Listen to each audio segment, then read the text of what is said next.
दोस्तों आज के इस करंट अफेयर्स वीडियो में 10 टॉपिक हैं इंपॉर्टेंट आपके एग्जामिनेशन के लिए। तो शुरू करते हैं बिना देर के हुए और पहला क्वेश्चन लेते हैं। एशिया की पहली महिला लोको पायलट का नाम बताएं जिन्होंने मार्च 2023 में वंदे भारत एक्सप्रेस को भी चलाकर इतिहास रच दिया। इस क्वेश्चन का मतलब ये हुआ कि वो एशिया की पहली महिला लोको पायलट तो थी ही, लेकिन अब वंदे भारत एक्सप्रेस की भी पहली महिला लोको पायलट हो गई हैं। आंसर होगा इसका सुरेखा यादव। ठीक है, न्यूज़ आप देख रहे हैं द हिंदू में। Asia is first loco pilot.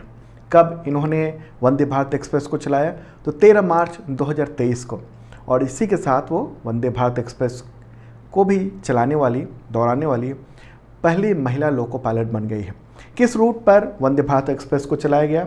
तो इन्होंने चलाया है सोलापुर CSMT मुंबई, वहाँ तक 450 किलोमीटर से अधिक की यात्रा उन्होंने पूरी की। इसके बारे में ट्वीट भी किया है अश्विनी वैष्णव जो कि रेल मंत्री हैं। आप देख रहे हैं सुरेखा यादव मूल रूप से महाराष्ट्र के सतारा की रहने वाली है, किसान परिवार से हैं और इंजीनियरिंग की पढ़ाई वो कर चुकी हैं। बात है 1989 की। उस वक्त वो इंडियन रेलवे की पहली ट्रेन ड्राइवर बनी थी, यानी लोको पायलट बनी थी, और उस समय एशिया के किसी भी देश में महिला को ट्रेन संचालन की जिम्मेदारी नहीं मिली थी, यानी लोको पायलट की। ऐसे में सुरेखा यादव एशिया की पहली महिला लोको पायलट घोषित हुई थी। कब? 1989 में। और अब उन्होंने वंदे भारत एक्सप्रेस को भी चलाया। तो उन्होंने कुछ बातें कही हैं, वो सुनाना चाहता हूँ मैं आपको। इस क्षेत्र में मेरा जर्नी करीब 34 ईयर्स का हो गया है, और इसे चालू हमने 1989 में किया था, जब मेरा अपॉइंटमेंट 13/2/89 को हो, और सहायक लोको पायलट में हमारा चयन हुआ था। 13 मार्च 2023 को मैंने सोलापुर से मुंबई 22226 वंदे भारत चलाई थी, जो भारत में एक इतिहास की तौर पे दर्ज हो गया है। ये सुनहरा दिन है मेरे लिए कि मैंने सोचा भी नहीं था कि मैं वंदे भारत चलाऊंगी, जो पहली महिला रहूंगी। ये नौकरी जो है, ये काम जो है, थोड़ा रिस्पॉन्सिबल है, बहुत अलर्ट रहना पड़ता है, और काम भी थोड़ा हार्ड है, लेकिन जब हम मन में करते हैं हमें करना है तो हो जाता है। और हर साल हर दिन हमें ये करना है। तो आपके एग्जामिनेशन के पॉइंट ऑफ व्यू से और महिला सशक्तिकरण जो टॉपिक है उससे रिलेटेड ये एक इम्पॉर्टेंट बात है। उन्होंने कहा कि ड्रीम जॉब उनका ये नहीं था शुरुआत में, लेकिन जॉब जब लग गई तो उन्हें ये काम बहुत पसंद आने लगा। और जब आप एक बार पेशेवर क्षेत्र में प्रवेश करते हैं और उसके कुछ नियम होते हैं, उसका पालन करते हैं, तो सीख जाते हैं। और उन्होंने कहा कि एक भ्रम है कि कुछ व्यवसाय या कुछ जो काम है वो केवल पुरुषों का ही वर्चस्व हो सकता है। उन्होंने कहा कि कोई भी क्षेत्र पुरुष प्रधान नहीं है, और इसमें प्रवेश करना अगर कोई चाहता है, कोई महिला, तो वो कर सकती है कोई भी काम। ठीक है, महत्वपूर्ण बात अगर हम बात करेंगे अभी रेलवे बोर्ड के चेयरमैन और CEO कौन है? अनिल कुमार लोहाटी। ठीक है, तो एक इंपॉर्टेंट क्वेश्चन। चलिए अब आगे बढ़ते हैं, अगला क्वेश्चन लेते हैं, ये भी महत्वपूर्ण है। 26 महीने तक यानी 26 मंथ तक पद खाली रहने के बाद अमेरिका ने भारत में अपना राजदूत किसे नियुक्त किया है, किसे बनाया है? आंसर होगा एरिक गारसेटी। ठीक है, एरिक गारसेटी। न्यूज़ आप देख रहे हैं इंडियन एक्सप्रेस में, और ये रहा फोटोग्राफ इनका। तो 15 मार्च को इनको भारत के लिए राजदूत नियुक्त कर दिया गया है अमेरिका के द्वारा। अमेरिकी सीनेट में वहाँ चुनाव हुआ इसको लेकर, और बहुमत आया कि इनको बना दिया जाए।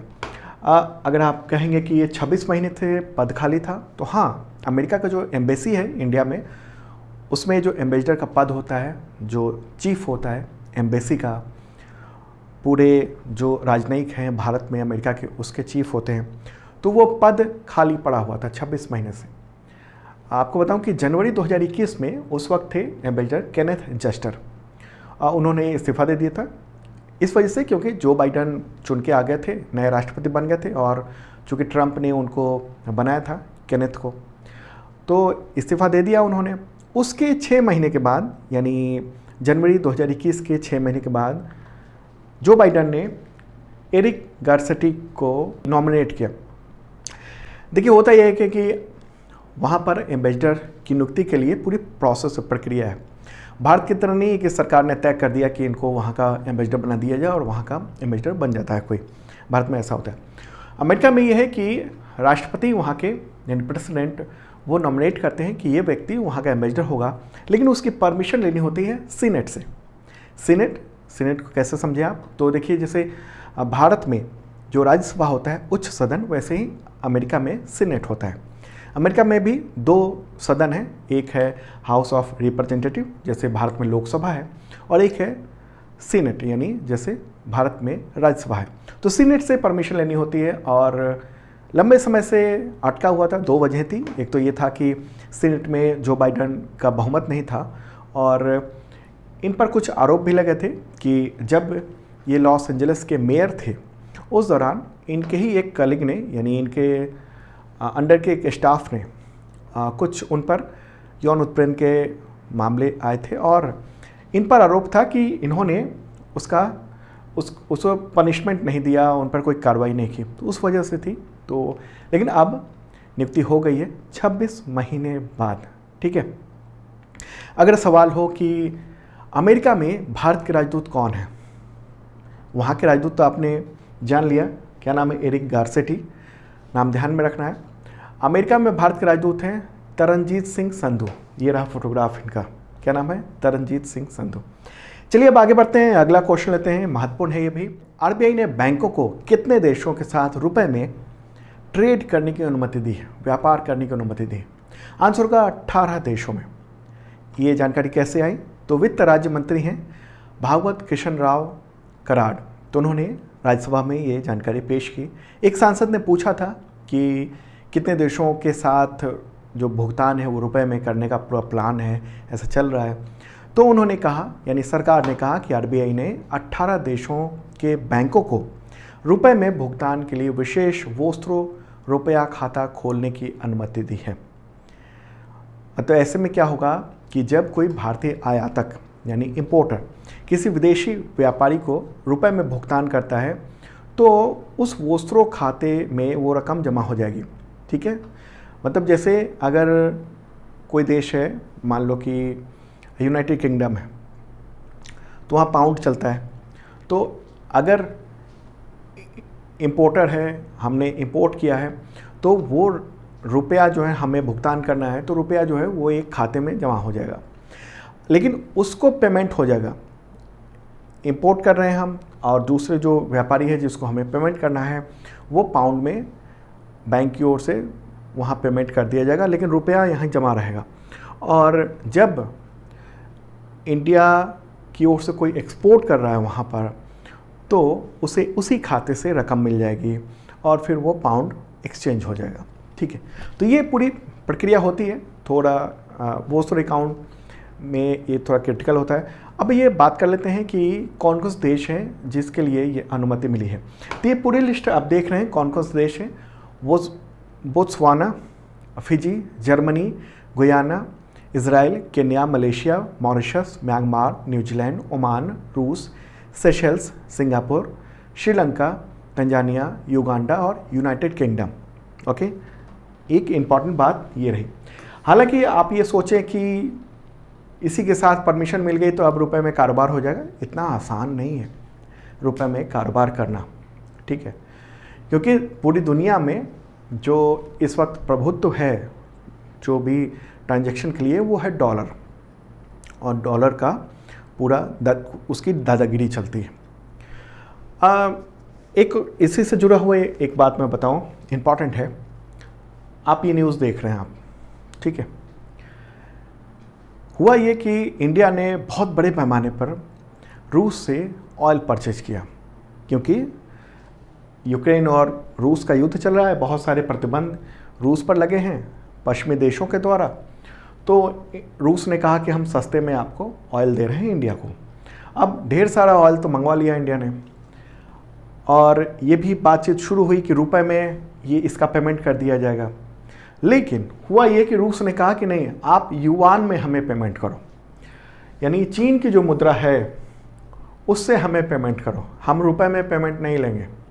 यही न्यूज़ है और ये सोर्सेज के हवाले से ये कहा गया है। तो उतना आसान नहीं होता है। अब हो ये रहा है कि चाइना का जो युआन है, उससे चूँकि चाइना एक आर्थिक ताकत के तौर पर उभर रहा है, ऐसे में वो अलग अलग देशों को लोन देकर, और चूँकि ये दुनिया की फैक्ट्री तो है ही चाइना, जैसे में इसका युआन वो अंतर्राष्ट्रीय तौर पर वो और ज़्यादा चलाने की कोशिश कर रहा है और डॉलर के मुकाबले लाने की कोशिश कर रहा है। और इसने रूस को कन्विंस कर लिया कि आप जो ट्रेड कर रहे हो वो युआन में कर लो, क्योंकि ये डॉलर में रूस ट्रेड कर नहीं सकता है। वजह यह है कि डॉलर की उपयोग को लेकर रूस पर प्रतिबंध लगा हुआ है। तो यहाँ इंडिया के सामने ये समस्या आ गई है कि अब इंडिया को कहा गया है कि आप युआन में पेमेंट कर दो। इंडिया ने कहा कि हम युआन में पेमेंट नहीं करेंगे। सोर्सेज के हवाले से ये खबर है, ओके। और सोर्सेज के हवाले से ये भी खबर है कि इंडिया ने कहा है कि सऊदी अरब का जो दिरहम है उसके माध्यम से हम पेमेंट कर देंगे आपको रशिया को, ठीक है। तो अब मेरा यही कहना है कि सरकार ने, आरबीआई ने इन 18 देशों में रुपए से कारोबार करने की अनुमति दे दी है, लेकिन बहुत सारी बाधाएं हैं और उन बाधाओं को दूर होने में बहुत थोड़ा लंबा वक्त लगेगा। और युआन जिस तरीके से अभी डोमिनेट करने की कोशिश कर रहा है, इस पूरे युद्ध का फ़ायदा लेने की कोशिश कर रहा है, इसकी भूमिका, युआन को मजबूत करने की भूमिका पिछले कई वर्षों से, 10 साल से करीब चीन कर रहा था। और इसी वजह से अभी प्रभुत्व ज़्यादा हो गया है और इंडिया के सामने एक संकट हो गया कि हमने रूस से तेल तो खरीद लिया है, लेकिन पेमेंट अब हम किससे करें, ठीक है। इसका जो भी अपडेट होगा मैं आपको बताऊंगा। चलिए अब आगे बढ़ते हैं। और ये महत्वपूर्ण बात है कि समुद्र के नीचे CO2 को स्टोर किया जा रहा है। इसके बारे में डिटेल बताता हूँ। उससे पहले इन्फॉर्म कर दूँ कि अब तक का total current affairs PDF available है, जनवरी से लेकर मार्च तक का और 2022 का भी, और वो आप प्राप्त कर सकते हैं 1 ईयर के मेंबरशिप के जरिए। मेंबरशिप की खासियत ये है कि इसमें PDF मिलता है करंट अफेयर्स का, वीकली, मंथली, क्वार्टरली, और वो भी कई तरह के PDF होते हैं, 1 लाइनर, MCQ और MCQ विद नोट्स, जैसे मैं बताता हूँ, क्योंकि एग्जामिनेशन में इसी अंदर से ही सवाल आते हैं, ओके। और इसके अलावा आप मॉक टेस्ट दे सकते हैं करंट अफेयर्स का वीकली और मंथली, और टेस्ट सीरीज़ है, उसमें करंट अफेयर्स के साथ साथ तमाम सब्जेक्ट के भी क्वेश्चंस होते हैं, जैसे UPSC हो गया, BPSC हो गया, UPPSC हो गया, पुलिस एग्जामिनेशन, CISF एग्जामिनेशन, मतलब कई तरह के एग्जामिनेशन के टेस्ट सीरीज़ अवेलेबल हैं और बुक्स पे डिस्काउंट भी है, तो डिस्क्रिप्शन चेक कर सकते हो आप। और हाँ, 2022 का जो बुक है ना, उस पर अमेजन ने भारी छूट दी हुई है, सरकारी जॉब न्यूज़ का बुक है, तो वो भी देख सकते हो, डिस्क्रिप्शन चेक कर लेना। मेंबरशिप आपके काम आएगा, 50% डिस्काउंट चल रहा है मेंबरशिप पर। अगला क्वेश्चन, कार्बन डाइऑक्साइड यानी CO2 को आयात करने वाला और इसे समुद्र के नीचे स्टोर करने वाला दुनिया का पहला देश कौन बन गया? आंसर होगा इसका डेनमार्क। मैप के थ्रू बताएंगे आपको।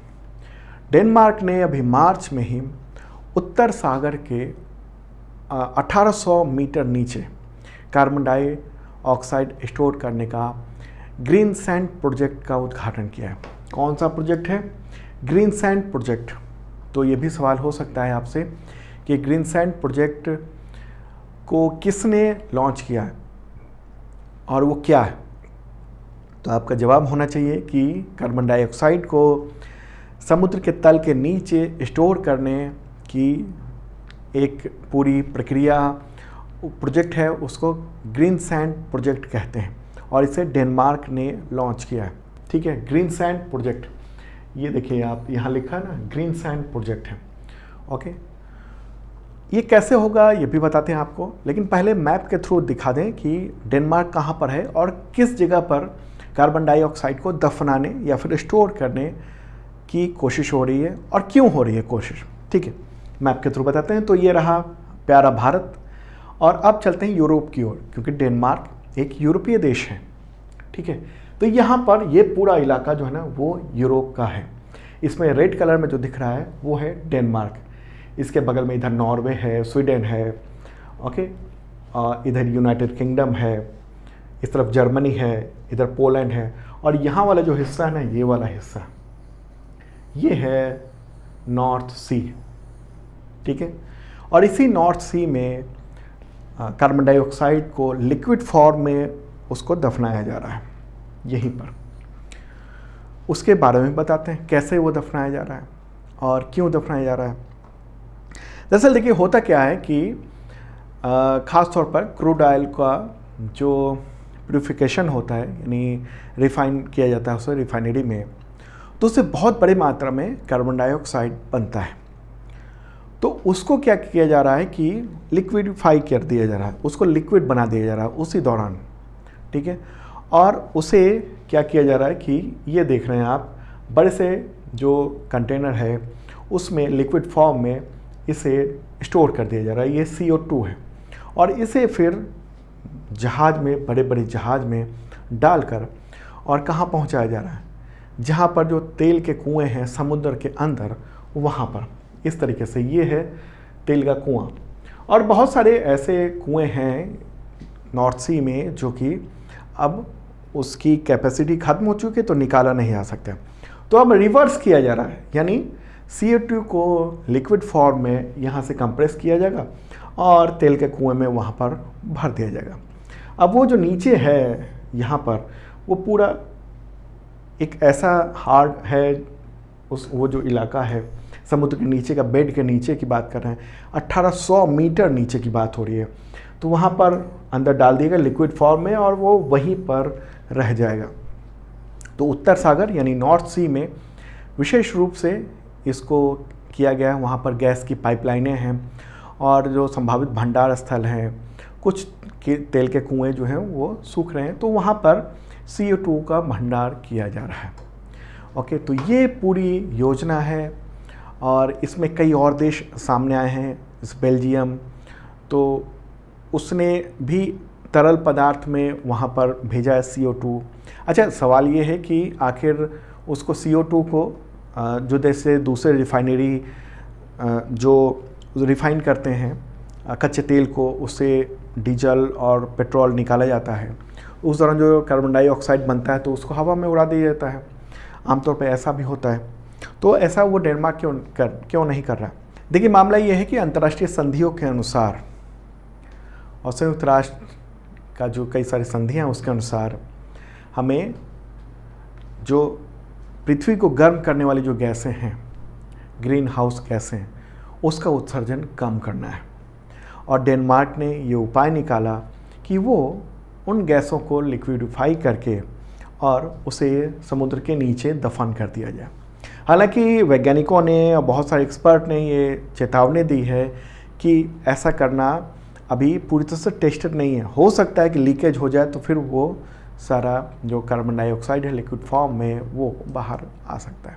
ओके, तो हम लोग यहाँ पर डेनमार्क की बात कर रहे थे और डेनमार्क की राजधानी क्या है? कोपेनहेगन है।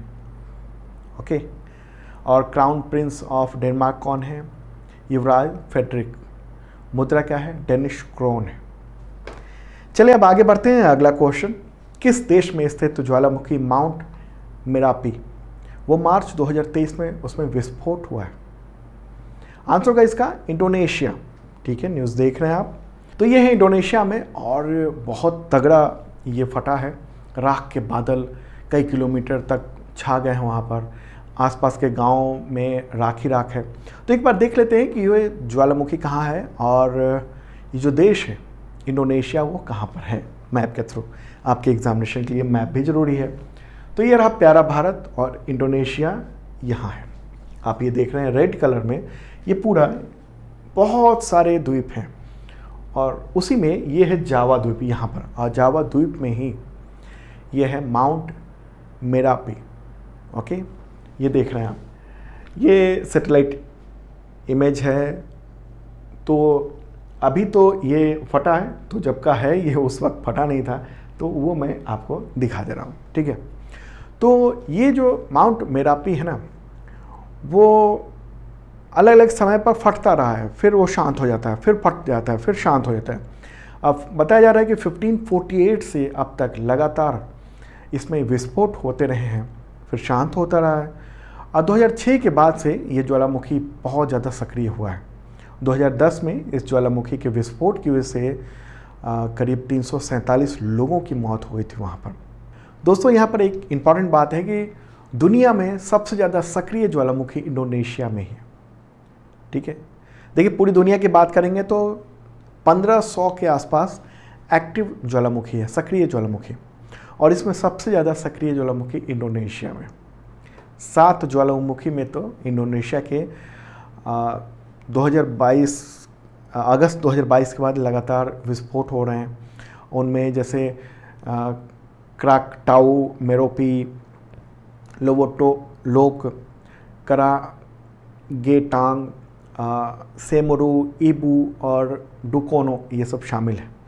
और क्यों ऐसा है? देखिए, ये देश जो है ना रिंग ऑफ फायर यानी पैसिफिक रिंग ऑफ फायर के ऊपर है।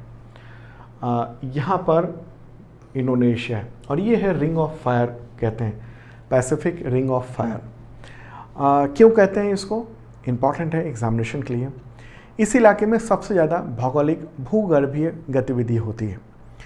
इंडोनेशिया जिस जगह पर है वहाँ पर यूरेशियन टेक्टोनिक प्लेट दक्षिण की ओर खिसक रही है। इंडियन ऑस्ट्रेलियन टेक्टोनिक प्लेट उत्तर की ओर खिसक रही है। ओके, और फिलीपींस प्लेट जो है वो पश्चिम की तरफ खिसक रही है। तो यहाँ पर आप देख रहे हैं किस तरीके से 1, 2, 3, तो इस तरीके से ये जो प्लेटें हैं वो आपस में एक दूसरे को टक्कर मारती है। और ये वाला जो बहुत ही सेंसिटिव इलाका है और यहीं पर है इंडोनेशिया। तो इस वजह से ज्वालामुखियों का विस्फोट होता रहता है वहाँ पर। ठीक है, तो यहाँ पर इंडोनेशिया की कुछ मूल बातें भी कर लें। राजधानी क्या है? जकार्ता है।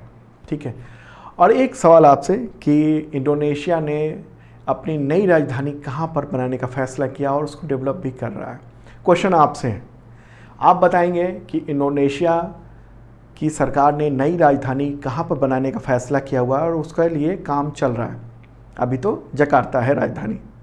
ठीक है, अच्छा, वहाँ के प्रेसिडेंट कौन है? Joko Widodo.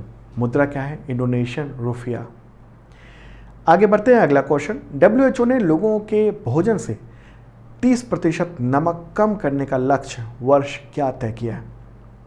आप जो नमक खाते हैं औसत में वो ज़्यादा खा रहे हैं और वो 30% कम नमक खाना चाहिए। औसत की बात हो रही है तमाम लोगों। तो इसका लक्ष्य रखा गया है WHO के द्वारा 2025 तक, और न्यूज़ देख रहे हैं आप। ठीक है, 2025 तक लोगों के खाने से 30% नमक को कम करना है। रिपोर्ट का नाम क्या है? रिपोर्ट ये रही, उसका नाम है WHO global report on sodium intake reduction. Report में दावा किया गया है कि अगर समय रहते जरूरी कदम नहीं उठाया गया तो आने वाले 7 सालों में लगभग 70 लाख लोग नमक से होने वाली बीमारियों की वजह से जान गंवा बैठेंगे।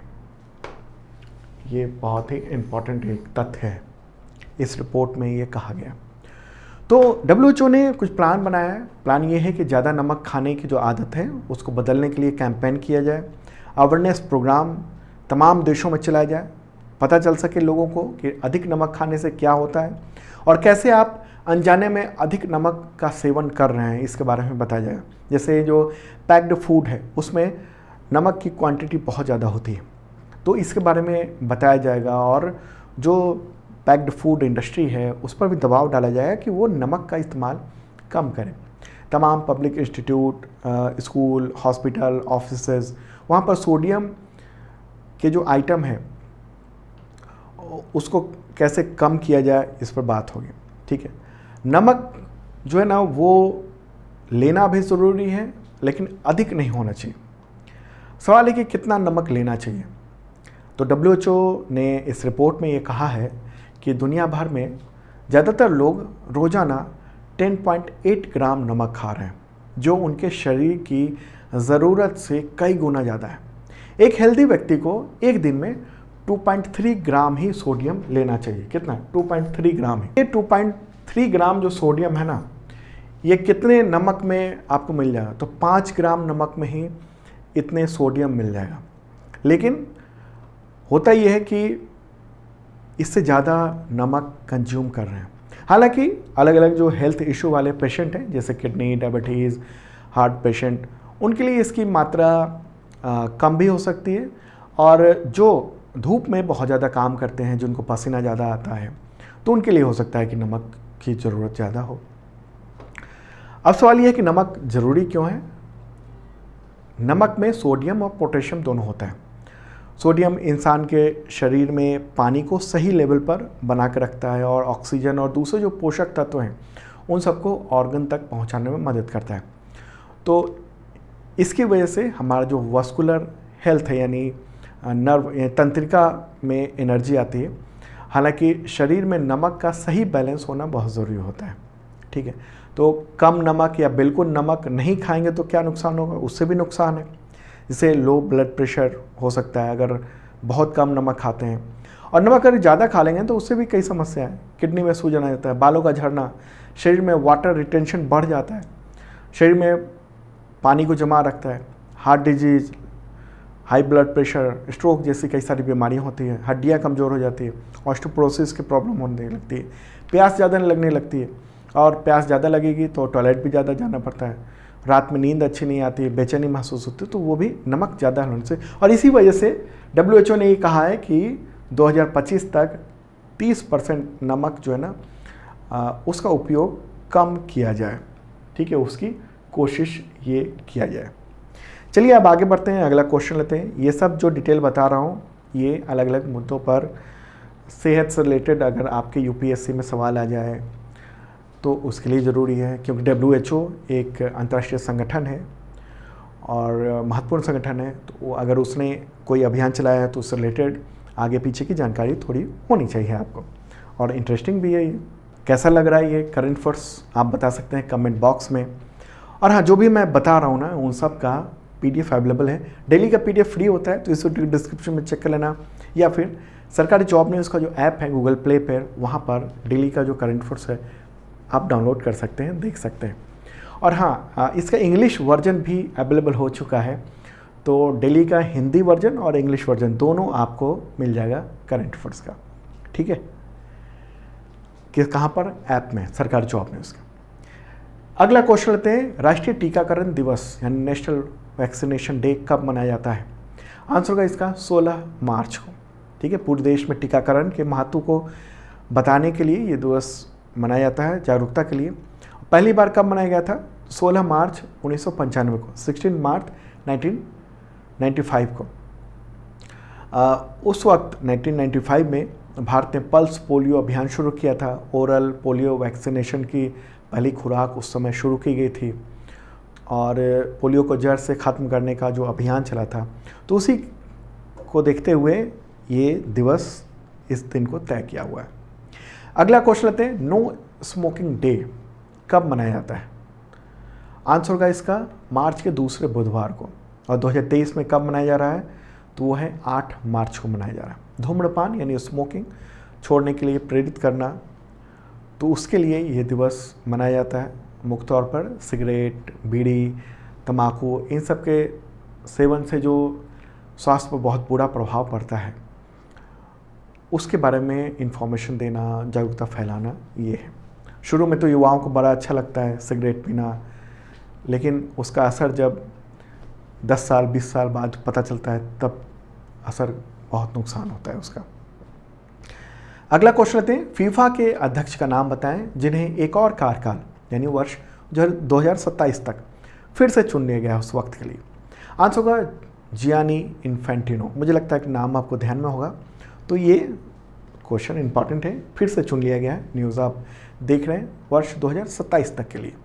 ओके, 16 मार्च को इलेक्शन हुआ और उसमें निर्विरोध उनको अध्यक्ष चुन लिया गया। कोई उनके प्रतिद्वंदी के तौर पर उम्मीदवार आया ही नहीं। पहली बार उनको 2016 में फीफा का अध्यक्ष बनाया गया था, और वो अभी भी लगातार है, ठीक है। फीफा का फुल फॉर्म क्या है? Federation international day football association, French नाम है इसलिए ऐसा है। स्थापना हुई थी 1904 को, 1904 में। मुख्यालय ज्यूरिख में है, स्विट्जरलैंड में। दोस्तों आगे बढ़ते हैं, अगला क्वेश्चन लेते हैं, इम्पॉर्टेंट है ये भी। मेथनॉल से चलने वाली पहली बस को किस शहर में केंद्रीय मंत्री नितिन गडकरी ने हरी झंडी दिखाई है? यहाँ पर आप कंफ्यूज मत होना, यहाँ पर इथेनॉल नहीं लिखा है, यहाँ पर लिखा है मेथनॉल, ठीक है। तो केंद्रीय सड़क परिवहन मंत्री हैं नितिन गडकरी। उन्होंने बेंगलोर में पहली मेथनॉल संचालित बसों को लॉन्च किया, और इन बसों को अशोक लेलैंड ने Bengaluru metropolitan transport corporation, NITI Aayog, Indian oil corporation, उन सब के सहयोग से बनाया है। और ये बसें 100% मिथनॉल से चलती हैं। मिथनॉल क्या होता है? मीथेन हाइड्रोजन गैस, इन सबको मिक्स करके और उसी से मेथनॉल को बनाया जाता है, और जो कि पेट्रोल, डीजल इन सब का विकल्प हो सकता है और पर्यावरण के लिए बेहतरीन होता है, उसे पोल्यूशन नहीं होता है। ओके, तो ये एक काम किया गया है गवर्नमेंट के द्वारा, इम्पोर्टेंट। कर्नाटक में, कर्नाटक के सीएम कौन है? बसवराज बोम्मई, गवर्नर थावरचंद गहलोत हैं।